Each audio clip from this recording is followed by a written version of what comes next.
Kryetari i Prishtinës, përparim Rama e ka rikthyer deklaratën e famshme "Qiti paret, kryeministër", pas fitores historike të Kosovës ndaj Slovakisë.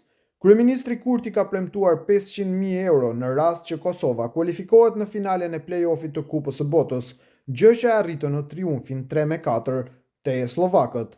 Rama, i cili ishte i pranishëm në Bratislav pranë shumë emrave të tjerë të politikës, përfshirë ministrin e punëve të jashtme Glauko Njufcën, ministrin e kulturës, rinisë dhe sportit Blerim Gashani, kryetarin e Mitrovicës së Jugut Faton Peci, kryetarin e Drenasit Ramiz Ladrovci, ka publikuar një foto nga stadiumi dhe festa e madhe aty. Qiti paret, kryeministër i Albin Kurti, shkroi ai ndër të tjera.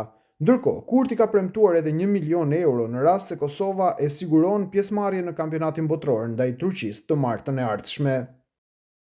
Florent Muslia erdhi 6 vite më parë te kombëtarja e Kosovës si një shpresë e madhe, një futbollist me potencial të jashtëzakonshëm që la pas grup moshat e Gjermanisë për të veshur fanellën e vendit të tij, fanellën e Dardanëve. Mesfushori ofensiv debutoi në një ndeshje shumë të rëndësishme ndaj Çekisë më 7 shtator, në fitoren 2-1 që mbajti gjallë ëndrrën për Europianin. Ishte një natë që ndezi shpresat, por për të rrugtimi sapo kishte filluar dhe nuk do të ishte i lehtë. Fillimisht, Muslijes në kombëtarin e Kosovës nuk ishte ai që shumë kush e kishte imagjinuar. Shpeshherë ai qëndronte 90 minuta në bankën rezervë, herë në tribune, ndonjëherë aktivizohej vetëm për 3 minuta, aq pak sa mezi arrinte ta prekte topin. Viti 2021 ishte ndoshta prova më e madhe e durimit të tij. Nga 11 ndeshje të zhvilluara nga Kosova, ai luajti vetëm 3, duke grumbulluar minuta thuajse simbolike, 6 minuta ndaj Greqisë, 3 ndaj Suedisë dhe 4 ndaj Gjeorgjisë.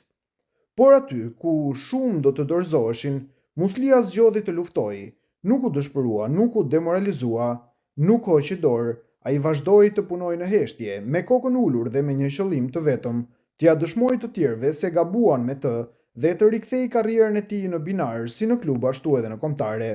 Dhe nga viti 2022 gjithçka filloi të ndryshojë. 27 vjeçari tashmë nuk është më ai lojtari i minutave të fundit.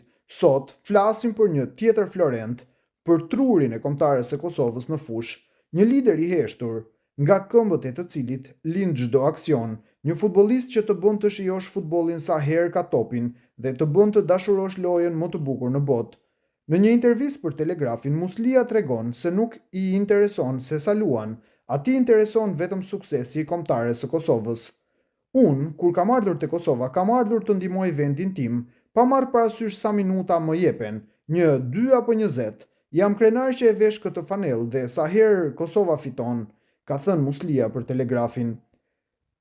Pa ka rëndësi nëse luaj apo qëndroj në bank apo në tribun, gjithmonë do të jap maksimumin për vendin tim. Tifozët tashmë e krahasojnë me Pedrin e Barcelonës për mënyrën se si lëviz, si mendon dhe si krijon në fushë, por Muslia ka krijuar identitetin e tij, një stil që është bërë thelbi i lojës së Kosovës, dhe jo vetëm asistime, ai di edhe të shënoj, por jo gola normal, vetëm gola spektakolar. Në fundin e kualifikuesve shënoi një gol spektakolar ndaj Zvicrës, ndërsa ndaj Slovakisë realizoi një kryevepër nga gjuajtja e lirë, një moment që ndezi stadiumin e Bratislavës dhe zemrat e tifozëve për të rikthyer spektatorët të Kosovës. Trajneri më beson, më jep liri dhe fusha po tregon më së miri se çfarë jam në gjendje të bëj. Goli i parë nga goditja e lirë me kombëtaren ishte i veçantë sepse na afroi më shumë drejt botrorit, thot Muslia. Sot ëndra është më e gjallë se kur. Kosova është vetëm një fitore larg diçkaje të paimagjinueshme, të shkojë në kampionatin botror. Të martën mbrëma, me fillim nga ora 20:45, Dardanët presin Turqinë në Fadil Vokri dhe një triumf në atë takim do të thotë kualifikim në Kupën e Botës që zhvillohet këtë vit në SBA, Kanada dhe Meksik. Muslia ka një mesazh të qartë dhe është një mesazh që buron nga thellësia e zemrës. Asgjë nuk ka përfunduar. Në ndeshjen e radhës do të vdesim në fushë për t'i bërë të lumtur tifozët tanë dhe për të arritur objektivin që të shkojmë në botror. Nuk do të jetë lehtë, por ne jemi Kosova, jemi djem Dardan që japim gjithçka për këtë fanellë, përfundoi Muslia. Dhe ndoshta pikërisht kjo është historia më e bukur, nga 3 minuta në fund të ndeshjeve, në zemrën dhe trurin e një kombëtareje që ëndërron botrorin.